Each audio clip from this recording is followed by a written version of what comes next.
I am right now editing episode 39 with Matt King, but I've been joined with Jason Schoonover this morning, and I asked him if he wanted to go live, and here we are. So we're a little out of numerical sequence, but I don't give a shit. So, Jason, how you doing this morning? I'm doing good. How you doing, Kurt? It's good to be here from the future. Oh, yeah. So we are live, and you're being gracious enough to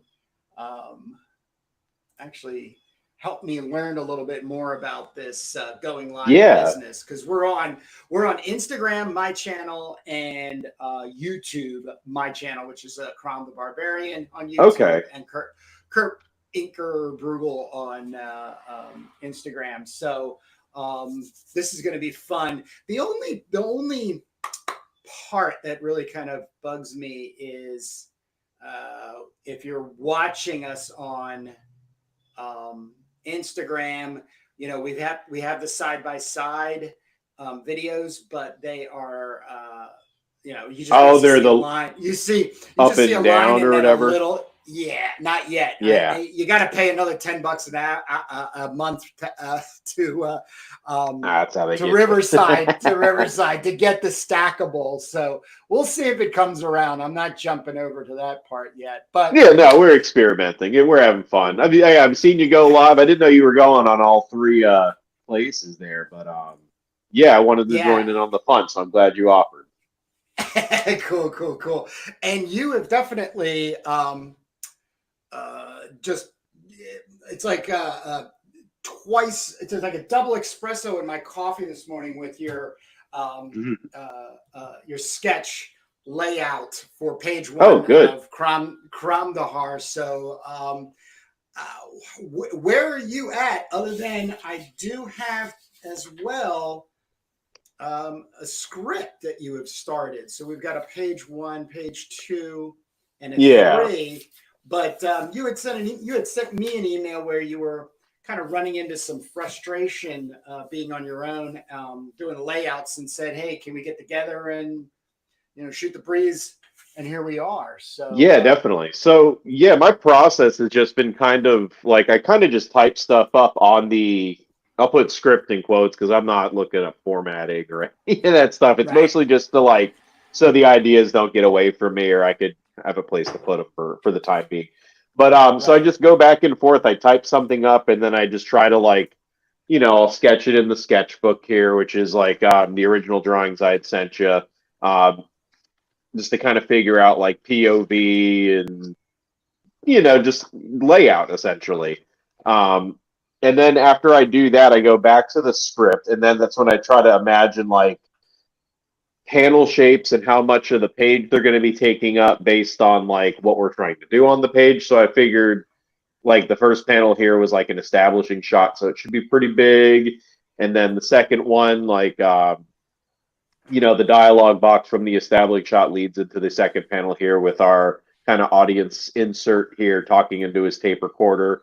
And then this isn't supposed to be exactly what it looks like inside of the Humvee, but these I want to draw these guys bigger so it looks more intimidating or whatever. But the idea is that they're supposed to be he's kind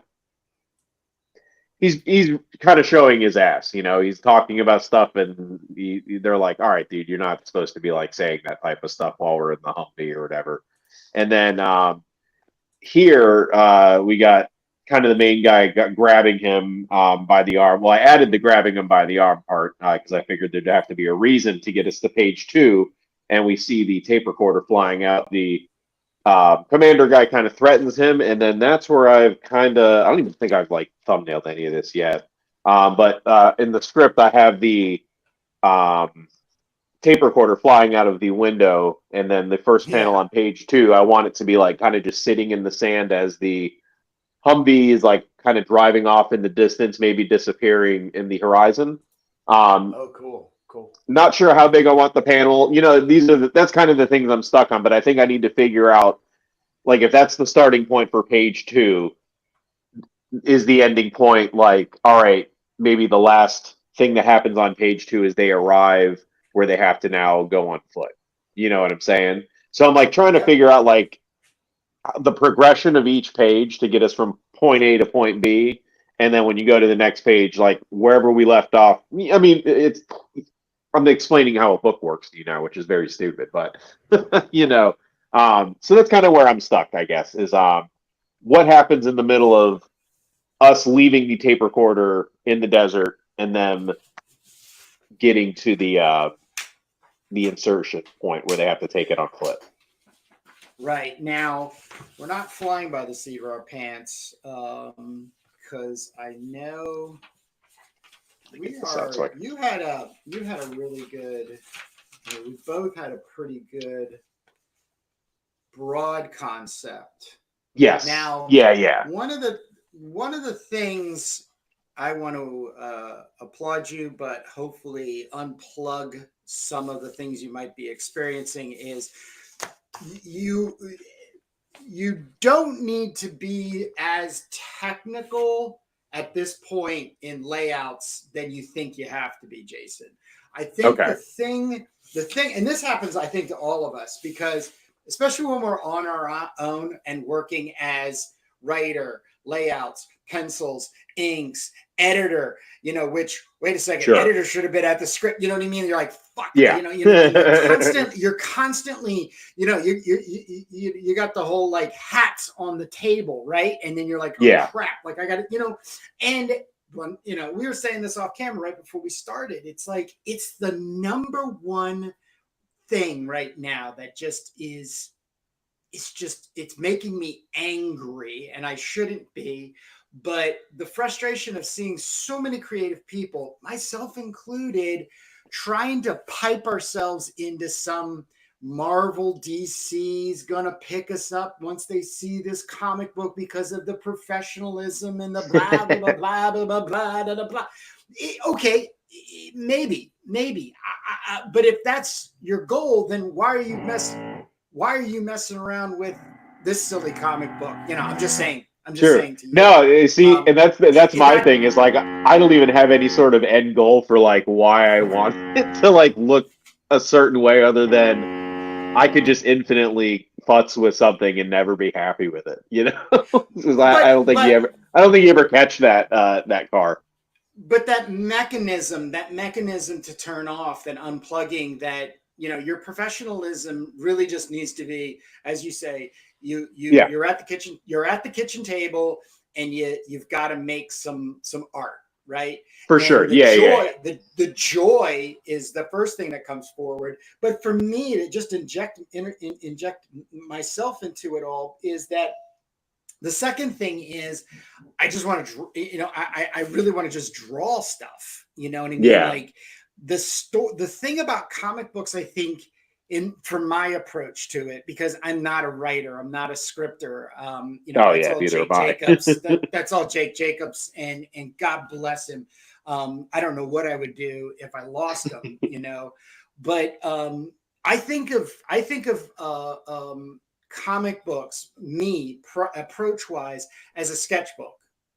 I just I try my best to, plot things out. Now, I have enough people in my immediate circle, even when Jake wasn't around, it's, I got a buddy John. I'd be like, hey man, you check this out and see if it makes sense. And he'll come back and be like, yeah, I guess you're trying this and you're trying that, but why is it this way? Or is this, so he'll do that thing that you're asking me to do for you today, which is that, help me steer clear kind of thing. Now, last time we met, which was 2 episodes ago, the breakthrough we had is giving you the freedom of just taking an 11 by 17 piece of paper and just start drawing.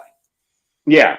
Well, I had like kind of a structure, like, I had those, like kind of sketches that I had already kind of worked out. So I was able to pull from that and from what we were talking about to just be like, all right, there's enough information in what I've kind of, sketched out and jotted down that I should be able to take that and put it into something that's like pretty coherent for a page. Yeah. And then, and then the other things was, you like myself, You use the pencil to basically kind of frame something, but you want to get immediately into inking, which I think is great.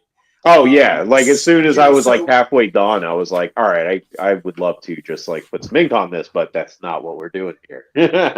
So with that being said, I just want you to know that this page as a layout stands is 100%. It's 100%. Okay, good. We need 5 more suspectedly. Okay. Yes, I think we want to keep it to 6. That's my goal. We're in the 6 range, right? But we will, because Jake is already on notification that once he gets this, like I said, it doesn't matter how well of a artist and development. It can be rough as rough can be. Jake is just he's a sequential hound. He just is like, okay, but can't you put something up here? Or this is interesting, but what about this or that? And he's just doing it like as a stream of conscious. He's not doing it to be harmful. Yeah, he's just grabbing negative stuff and playing with it in his mind. Yeah, he's really. I'll tell you right now what it is he plays the ultimate comic book reader. He really does, and it's a blessing to have. So when we have 6 pages like this, Jason, and then we've got Jake here, Jake's going to bring that layer as an editor, which I think is the second thing people need in their lives when they're making their own comic book, whether they're paired with other people. Sure. Reach out to an editor. If you got to pay $50 or whatever the trade is, or whatever it is, definitely on like a larger format comic book where you got 20, 22, maybe 25 pages or what have you, to help that readability. You know what I mean? Yeah. Because in similarity, if you and I are as much alike as I believe we are, and you're playing sketchbook here, it's not sequential.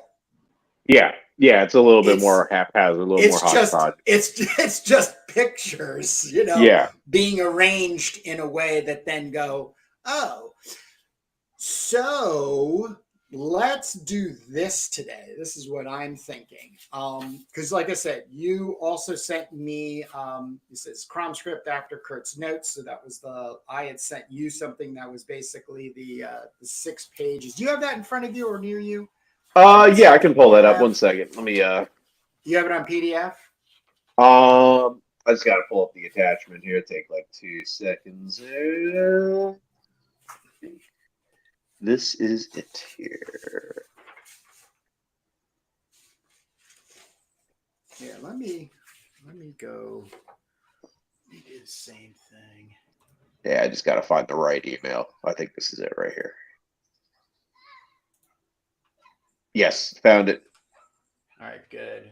Because I think I believe, and you can also come back and say, you're being too vague, Kurt. Give me sure. These are some of the holes that I need to fill. But at this point, let me jump over to my version. Yeah, since CROM Collected is completed, I have been migrating to a new folder, stuff that is needed, and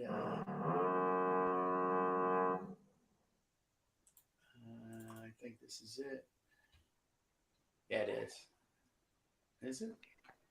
What's yours look like? That's not it. Why is mine? I have let's see, I have you got the red text on the Google Doc here.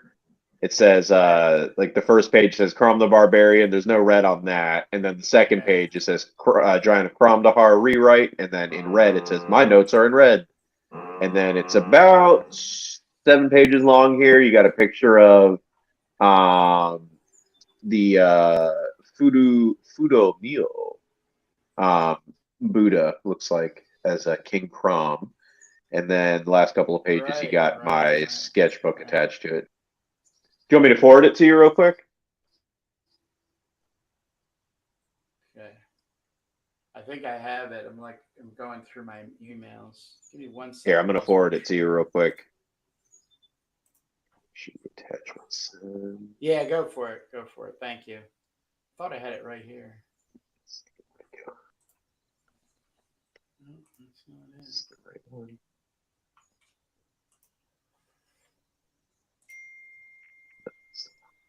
Hold on one second. Now I'm having difficulty. We'll read like a couple of old men on the computer here. It's all right. I'm not ashamed of being old or a man. Neither am I. All right, I think I got it on here now.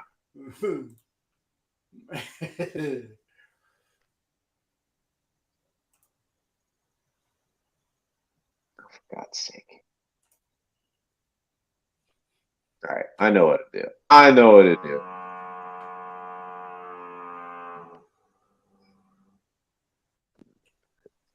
I'll send it as a new email.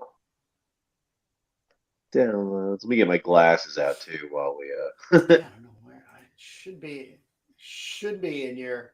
I thought it would be in your folder, but I don't know why I don't have it in your folder. All right, I just emailed it to you. Should be the subject: new draft of Giant of Cromdahar. Okay.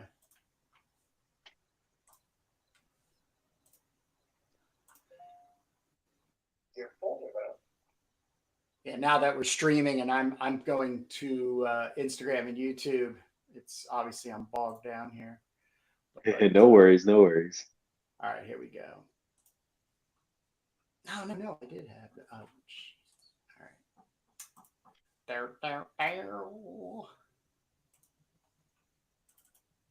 So this is the other part of it is, you know, it being an artist nowadays. It's not even comic books, but you know, it's very much upon us to get into the technological part of it. It's just how much are we willing to you know, give up creativity and the time to be creative in order to, you know. Well, I mean, that's always been the case. If it wasn't for getting on the computer, you'd have to, walk your portfolio to some office and try to bother people about. I don't know what you would do, you know. Yeah, so live in New York City, answering emails and all that stuff. It's just part of the job, you know. In New York City.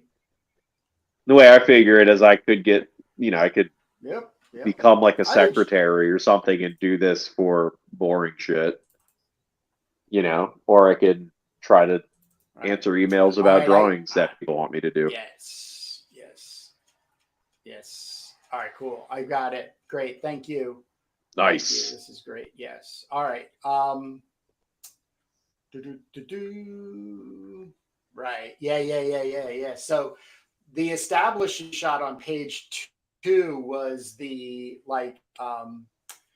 they call the Ajanta caves, which were, you know, basically where hermits were hanging out for I think Hindu and Buddhist monasteries. I think we definitely need that in there. I like the idea.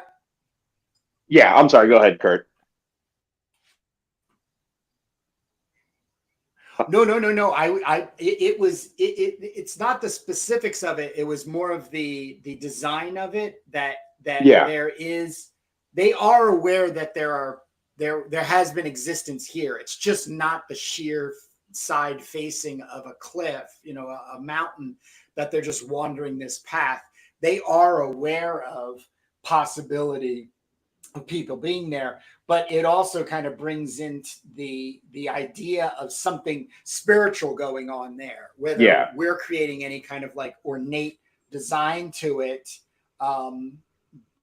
you know, and then that's where I start bringing in Fudo Myo, the immovable god of light, who is this deity, this, you know, this Hindu and Buddhist deity. You know, he's got a sword and a rope and everything. But obviously, Crom, depending, well, here's a question. So, do you believe Crom is already a godlike deity at this point? I would think so, because I guess that if you're we're dealing with time and everything. I think in our story, if you were to ask me, but I'm like not in, especially with how you want to fold it into like him being Conan's god.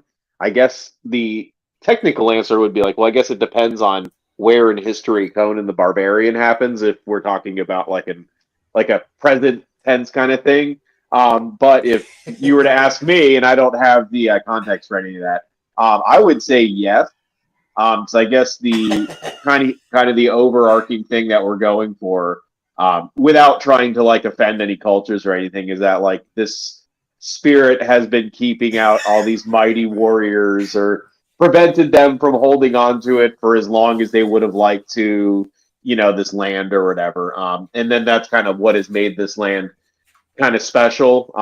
Like even just like whatever cursory research I was doing, which I'll be honest with you, really hard to Google things about Kandahar without finding stuff about this giant story. I don't know if like Google's starting to tailor my results to just being like, oh, he just wants to know about the giant.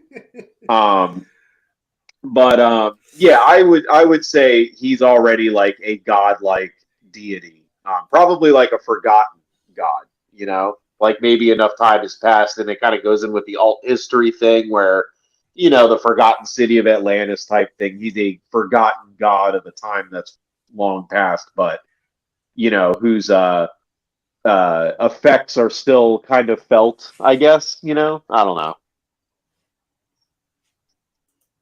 No, I think that's good. I think the thing about it is like I'm already starting to dig into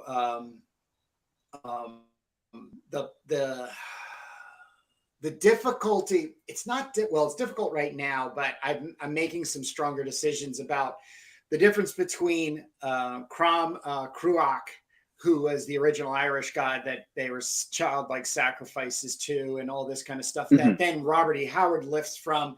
And then he has his own, Hyborian age, and then, and all these things happened in the past that lead up to, Sumerians praying to this just, dick of a god. And then I'm taking this third aspectual piece to insert or wedge in between those two. And so I'm already starting to get this, like, I'm going to have to be dealing with time probably the most sensitively. Yeah. So I'm not at all concerned on, sorry about that. I've got you're good. Neighbors doing, can you hear that? Yeah, I was gonna say I thought you had your phone on your desk and it was ringing, but your neighbor's doing some work. What do they got? So like an impact drill going plumbing. Or something? That makes sense. Plumbing. They're down in the basement running up, so it's all right. But it's just So either that or I thought you had like some tacos or something for breakfast. Yeah. Yeah, sorry. That's good. It's good. So him being like there's the being a god and becoming a god. Yeah. So even if we were dealing with, like, if you said, okay, this is like sort of in his transitional state, right? The time that they have their engagement with him, this military group, it's two worlds meeting in the cave. Yeah, very briefly. Yeah. Yeah. So it's just the way time is imperfect because it's not a linear thing. We make it a linear thing to basically have jobs, keep jobs, correct, and stay on time and everything. But time is, a flat circle, as it was stated in True Detective.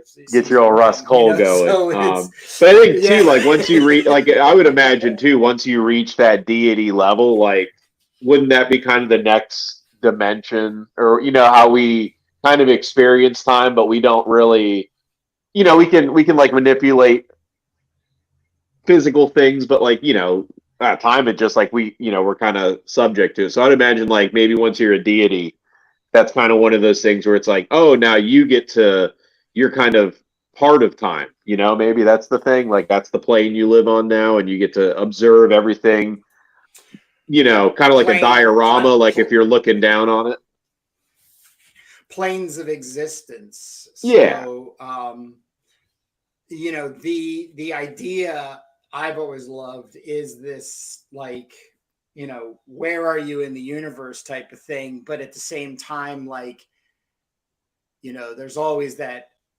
becoming a nirvanic deity within this life, you know, that people have this silly notion that they're going to chase without doing any work, by the way. Yeah. But, no, it's never. It's some yoga. Yeah. I'm feeling a little stiff today, but it actually saved my soul too. Yeah, no, I know that move, dude. Come on, man. Who you talking to? So, yeah, Crouching Tiger, Hidden Dragon, right? Oh yeah. No, I was floating on wires yesterday. I actually had a really good session yesterday. Nice. But the you know, the existence of planes, you know, being able to move from I was talking with one of my nephews about two-dimensional, three-dimensional, and four-dimensional. And believe it or not, it was first about perspective and drawing. Yeah, no, for sure. Because you start off with just being able to move left to right. You got your X and Y. Yeah. Right. There's a great book about that called you ever read Flatland? No. My brother introduced me to that book. He's like a real math guy, but it's like a fiction like novella. And it's about like shapes that live on a two-dimensional plane, and one shape finds that there's a third dimension, and he's like disappearing in and out of existence to the other shapes. But really, he's just moving. And it's a strange book. I haven't read it in years, but that might be a good supplement to teaching him about that. Yeah. Yeah.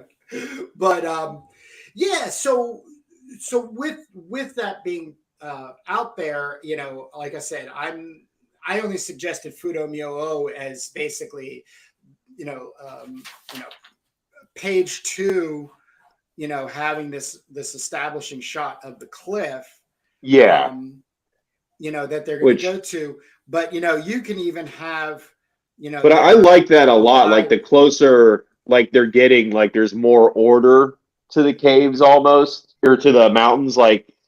Because I don't know, because I think even narratively, when you're looking at it just from the pictures, like they're driving in and it just looks like mountains off the coast, or not off the coast. I'm thinking of, sorry, I lived in Florida all my life. There's no mountains there. And off in the horizon or whatever. That's what I meant to say. They get closer, and then you're starting to see like cave formations or things that look more carved. And I think even as they're on foot, that's when I think you start to get like possibly the bigger relief sculptures carved into the you know, so there's like a progression as they get to their drop point. Or what do you think of the cave, like not even being their destination? It's just like, oh, you know, we're gonna be camping here, blah blah blah blah blah, and that's when you know it's on the way. It's on the way. I don't think because I know we had notes on way in the beginning where it was going to be like them noticing recent trash debris, and then so we have to stop and make sure that there are no insurgents or anything going on. So let's just, you know, let's just turn, let's duck into this cave, make sure it's clear, and then we can, because you don't want anybody behind you, you know. So that was taking us by surprise. On the list where you know, they're going to somewhere, which it doesn't give any. There's no. We don't. Yeah, it's not important necessarily. It doesn't. Yeah, I mean, there could be notions like on a radio, like you know, you're 5 clicks away, 4 clicks away, 3 clicks away. You know what I mean, like that. But who cares? Wherever they're getting to, they don't make it there because this cave becomes this new space that they're going to have to deal with. CROM. So page 2. Let me just get us back to focus. Yeah, what sorry. Is your not? No. This is the best thing about working with you, Jason. Is the freestyling. But the what's your feeling for page 2? What is the message that you know the images are going to send after following this? Because you've already stated the driving of the recorder. So I think with page 2, I think there needs to be all right, I'm going to just talk about this as far as like the dynamics between the characters. Like we set up like a tension between these characters, but there needs to be like a relief of tension, almost like a good cop, bad cop thing. So, we get like the vague threat here. He grabs his hand, tape recorder drops. And then in page 2, like I'd kind of written a little bit of dialogue, which is like, again, like none of this is my strong suit, but dialogue is not something I do great. But like, he kind of recomposes himself, the commander, and basically tells him like, oh, if you deviate from that, we can't guarantee you make it back to base. And then you do what you're supposed to do. We'll get our target. We'll get back by dinner.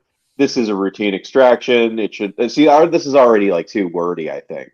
It should be, but basically the gist of what I want him to say is like, and make sure you get my good side, kind of thing, because like he's told them you're supposed to hear to shoot this footage that's gonna, be on the news of us going into this, building or whatever, and getting the guy, and we're gonna look great, and you're gonna, we don't want to deal with you, kind of thing. So I think with page 2, much like how this kind of establishes like where we are, if you have the tape recorder in the sand, and it doesn't even need to, I think having it be a panel this big is too much. Like I would even have it just be like a square, and I don't know if you'd want to do like 2 and 2 or 1, 2, 3, but I think something like that would be good for kind of getting us back to a smaller moment. And then probably by the end of page 2, have the moment at here where we've arrived and they have to basically get out of the Humvee and start going on foot, and maybe have like a silent moment between our reporter guy and our commander guy where they just kind of exchange a look as like, remember what I told you, right? So I think that would be pretty good for page 2. I don't know if that's like a little too getting lost in the weeds or kind of slowing down the action too much or what.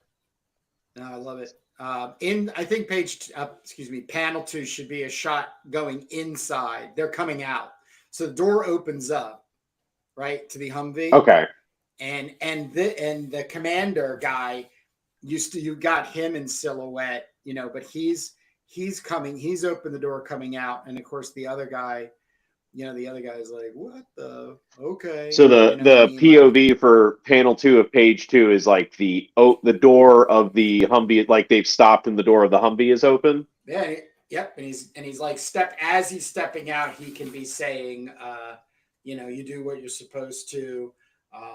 We'll deal with the text. It's good text though. It's chunky, but we're gonna, because then. Well, yeah, we'll make it better. Yeah.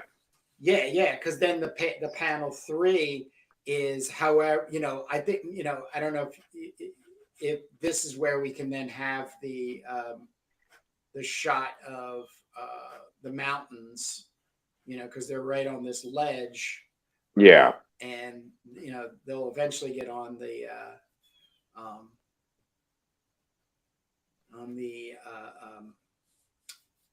into the caverns, moving along, but destination is X. We don't know what that means, but they're all focused in getting over to, it's only 15 clicks down that path along that ridge of, old mountain caves, hermit caves, or whatever we won't call it, so now we're leaving with, we're 10 clicks away from, but basically some just kind of establishing like we're not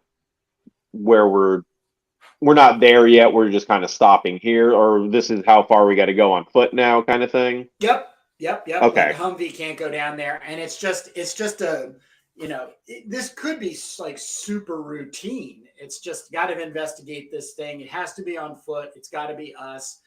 You happen to be, Art happens to be the guy that's just attached to this platoon. Yeah. But, he's like, well, let me go. What's the big deal? All right, but just shut your mouth, but that's where, people will be like, oh, that's why he's so damn chatty. And, he's just bored in almost, in almost a sense, like that kind of thing. So if we're doing the second panel of the, like the Colonel stepping out of the Humvee, do we want to scrap the first panel being the tape recorder in the sand, or do we want something linking? like No, I linking don't the think they tape need recorder to. in this. You don't think we need to No, link it? Oh, we could just do not at tape all. recorder in the sand, hard cut to kernel. Yeah. Okay. Yeah. I mean, I think there will probably be some criticism that because this recorder is so small Yeah. that it's not going to have the focus and attention to follow to the recorder being in the sand. But, you know, at this point, I'm fine with that being mysterious.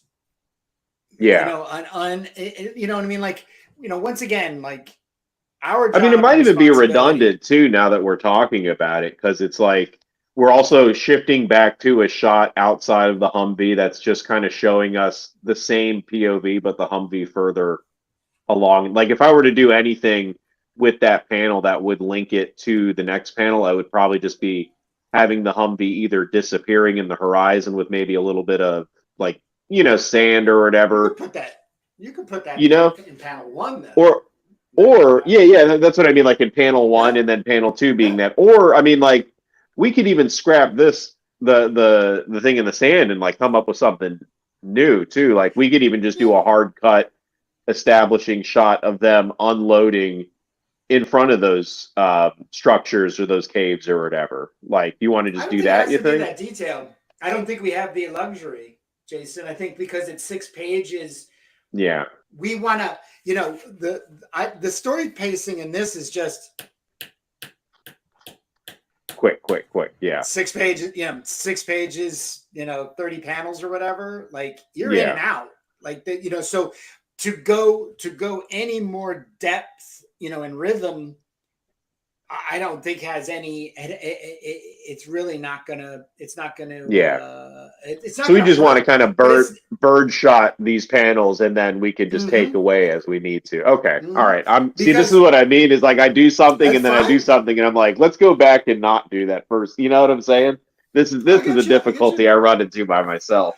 The 2 pages right now has established that there's some mythology that's gonna Yeah.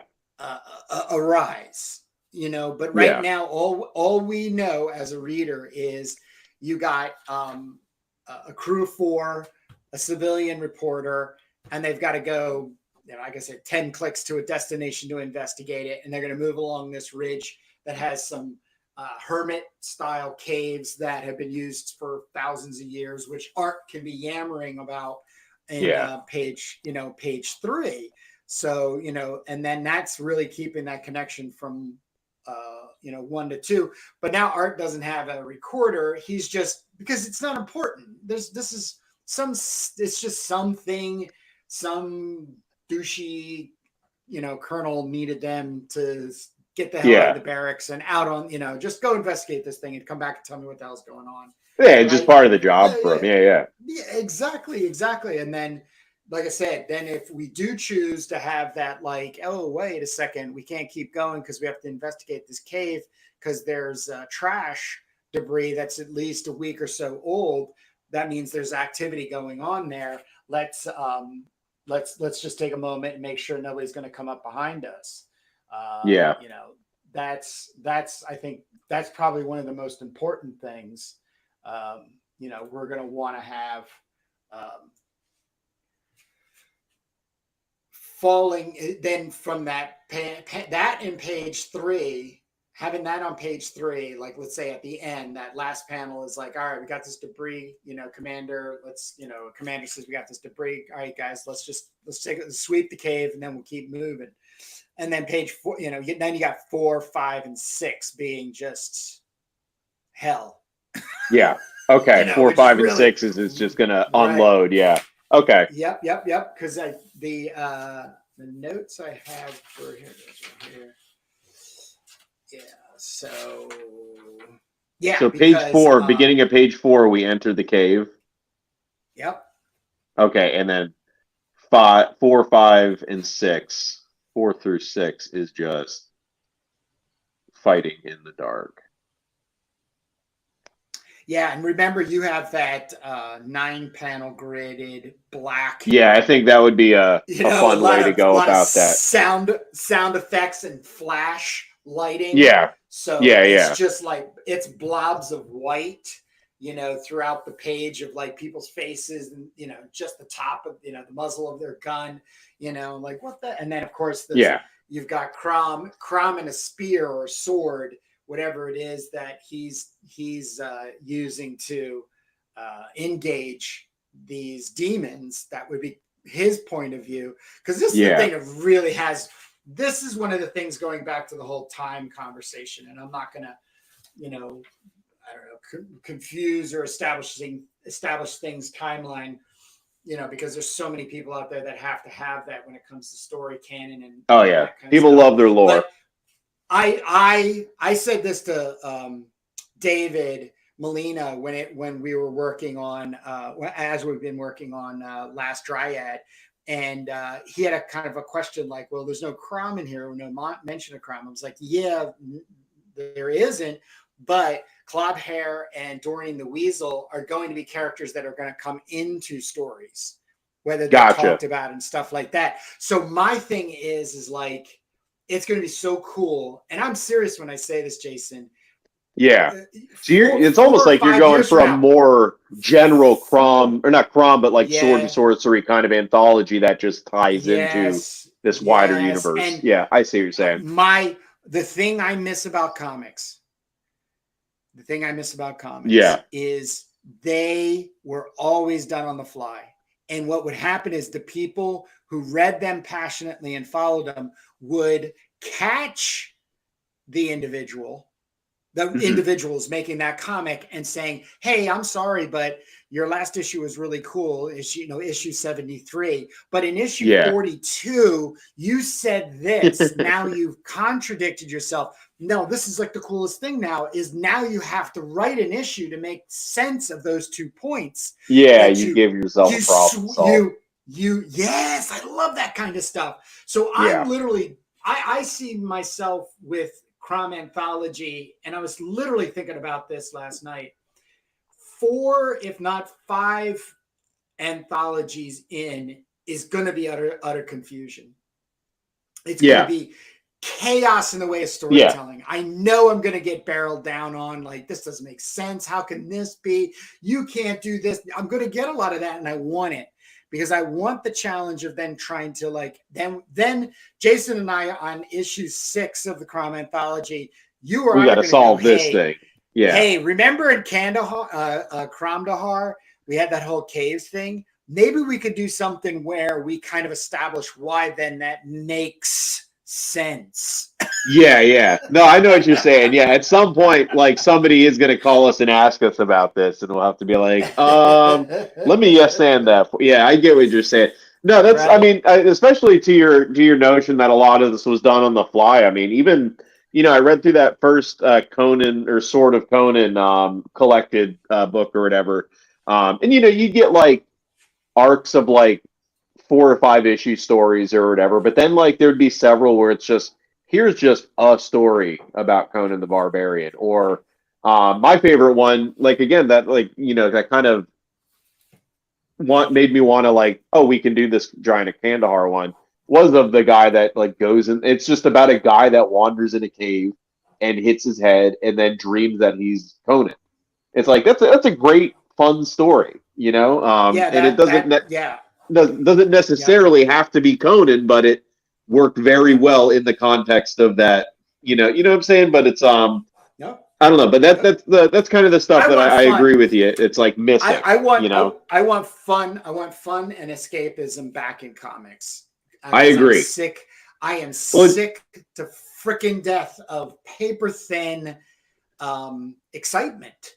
I just feel like people are pulling back on their true selves in being excited about telling a story. And like I said, a lot of storytelling in comic books I see is like sketchbook page layouts that then hammered down with some ink, and then there's some text that are digitally kind of placed in there, and you boom. Oh, there's some atrocious stuff out there, man. Yeah, but it's like being put out by professional companies. I don't want to have anybody go away thinking that like, oh, this looks atrocious, and I'm just talking about somebody making it on their kitchen table. That's not what I'm saying.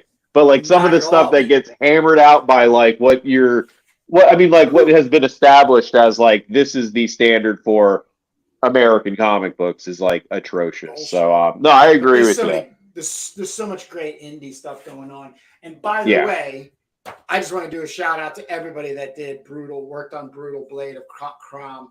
And Jamie Burrow and I have made a connection. So he's going to be coming on and kind of talking about, there are so many people. We've already talked on the Turbo channel. We've done an interview with Alex Turbin. We just finished an interview with Alan Robinson. Yeah, he's got some good stuff, man. Not just the Conan stuff, but he's got a variety of interesting stuff. I'll give you just this much as a tease, because I'm not teasing this book out other than maybe a page or two. Because if you think at all you're into comic books and you want to be in comic books and you want to support comic books, and then you roll up and tell me you're not supporting this type of stuff, I'm sorry, brother and sister, you are not doing your job as a comic book supporter, because Jason was a part of CROM Collective, which is I got it right here actually. Yep. Jason had his cover, his version of CROM the Barbarian. Which if I can plug, I believe you have them sent out to me, right? So if you guys on the way, you have copies on the way, because the whole idea now is if you, and I have a link on cromthebarbarian.com and it goes straight to Schoon.art, which is his website where you can then contact him. But he's going to have a couple of copies to be able to get for people to be able to get a hold of and everything. But when I just get so excited with this dynamic, and I believe this is really how comic books should be going, as they would say. But I think the other part of it too is communicating with Jim Gult, which is he worked with was it Michael John Heller, but anyhow, Lucky Comics. I just picked up these two.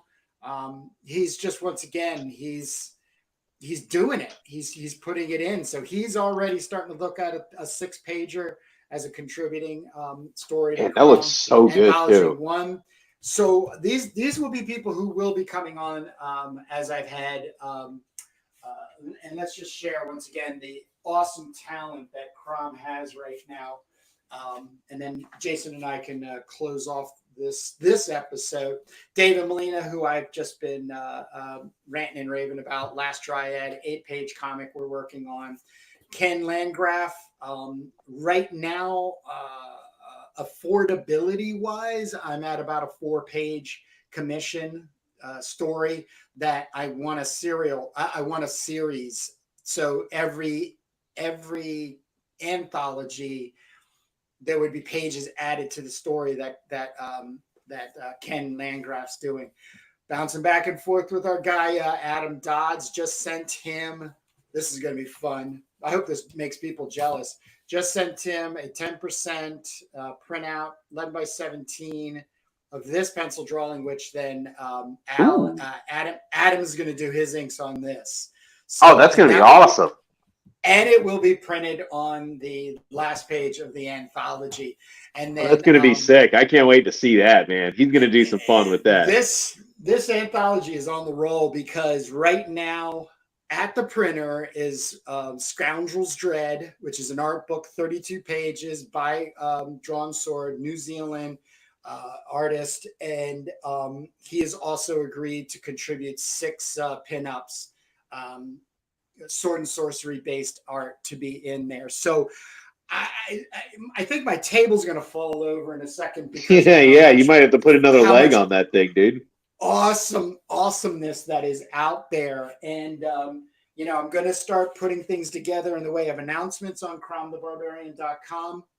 But more important, I'm going to be doing there's going to be deadlines. So there's going to be how many people I can take on for Anthology 1, which doesn't mean you can't be getting work going on Anthology 2, so on and so forth. And I just want to repeat again, and very specifically to Jason, life comes in and can screw up dreams and schedules, and that needs to be dealt with. And also, I am it's a low to no stress project here. Oh yeah, we're having fun. So if we're working on something, and if life comes in and interferes, and it disconnects, one of the stories, there's always going to be the next anthology, because as long as my feet are on the earth, this is where I'm going to be heading in the next 5 to 10 years. My goal is 10 anthologies, 200 pages each, black and white magazine size. And hopefully at issue 10, there will be some real heavy, completed thoughts and feelings about how this silly little jungle boy Barbarian becomes this dark god and stuff. And it's going to be in an anthology type of thing. And it's going to be a lot of little pieces that come in together. And this is what I'm working with Jason on, is as weird as it might sound, like, oh, this is sword and sorcerers. It is. It is. There'll be a sword by page 4. Don't you worry. Relax, everybody. Sit back and enjoy. But going out, Jason, we're over 45 minutes. We like to keep these bite-sized. And if there's anything you want to touch on right now, and if you don't and you forget, that just means we have to get back together, which is an awesome thing. So I can't think of anything in particular, but I do feel really good about what we've kind of hammered out here. Do you mind if I do a little quick commercial here real quick? That was exactly what I was going to say. Go for it. Good. So if you guys are interested in stuff that I do, please follow me on Instagram at schoon.art, SCHOON.art. I also have, I got stuff in my shop. I just put a bunch of original artwork up on there, but if you're not into original artwork and you want to spend something closer to $5, I got Gut and Ghost, original comic about a pile of guts and a ghost. They're buddies, they're roommates, their light goes out, they have to solve that problem, and you also got 3 backup comics in the end. Most of it's black and white, but there are some splashes of color in there. I also will draw on the back with a silver marker if you order it from me. I also have a collection of portraits I've done in pen and ink. Most of them are fountain pen, drawn from my sketchbook, but I do have some that I've done in dip pen and brush. I also take commissions, so if you are interested in getting a portrait done, I'm going to be redoing my commission form soon because I want to have more of a flexible fee. But definitely email me, jason@schoon.art. We can talk about it. We'll make something work. And then lastly, I have After Frank Miller, which is a fanzine art book where I basically just draw a bunch of characters in the Dark Knight triumphant pose, some that you wouldn't expect, like Sonic the Hedgehog, and some that just make sense, like, I don't know, what makes sense on here? I don't know, I guess Ava 01 makes sense. You can even draw your own on the back, send it to me. I'm going to start a blog that just collects everybody's Dark Knight triumphant poses. And then lastly, if you order like any of my zines from my website, you'll get a free copy of this fold-out zine I have made. I'm redrawing The Dark Knight Returns to be about McDonald's and all the, fast food and mukbangs and internet food personalities that enjoy eating a whole bunch of fast food. It's just degenerate, stupid content that I'm making up one page at a time, but it folds out. You get the rest of the page, and it's a lot of fun to make. But check me out, Instagram @schoon.art. Go to my website, www.schoon.art. You can find my shop on there. There's also a link in my Instagram. I also sell directly through Instagram, so you'll find stuff that I sell if you are interested in it. But Instagram would be the hub. Cool.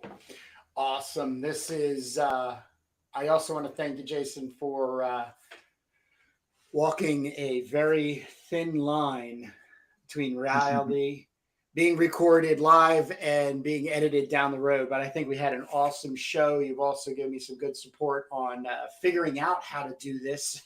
Yeah, I see you go live like just about every day now, and I'll check it out for a little bit. But I'm also trying to stay off my phone during the day because I get nothing done. So, I hear you.